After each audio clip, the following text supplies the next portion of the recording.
Tapang nandito lang sa ano. Maka sa golden. Tapang lang pare. Saka dyan ako. Kaya. Wait lang, 8 retry ko. Dashin. Kaya ako. Matinik ang kanilang pagdadaanan dito. But look at Carlty there. Going in with the first blood against Irad. Huli ka agad si Irad doon. Ako, medyo masama ito. Unang kill para sa isang jungler. G, almas ka na G. Ram sa karam. Hero ka G. Ako na papangan. Level 3 lang para pre. Tara pre. Level 3 na lang eh. Matamaan lang ah. Ay, pwede pa mang-hero.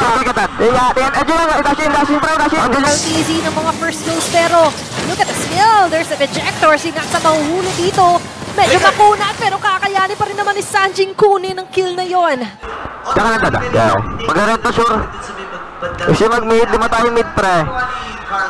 Parang power go pa. Ay, stop ba? Wala para. May kontra to. Kick boy.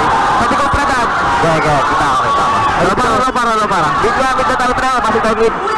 Tara dad, para lumawak. Ay, napagyan para dito. Opra. Yes. Ay, ito.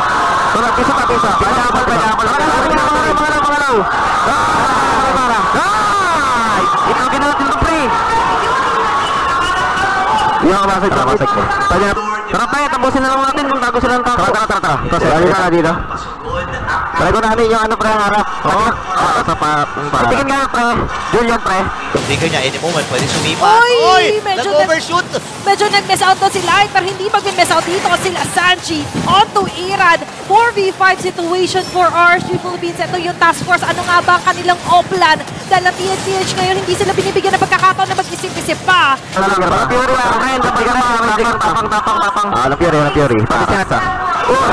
Alat player. Kubra lang player. Papato ko. Ayos dad. Ganda ball. Walang makapatay nga. Hero. Walang Fury ang para. 5 seconds pa ako.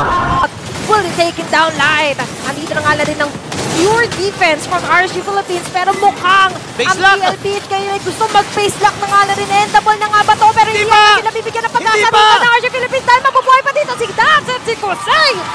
Making it a triple kill. Yung Spear of Destruction ay hindi na nga lang dito tama pero magiging sapat ang depensa ng RSG Philippines. Nag-pick pa kami, Hindi. Was lang. May pick pa.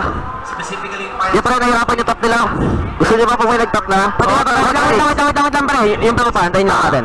Final slash na. So, parang hindi rin super iindahin dito ni Nansan. Pero si JP lumabas na. May mga nagtatago dyan. Alam to na TLTH, medyo kulang sila dito kasi nakita natin kailangan dumepensa pero papasok na din sila.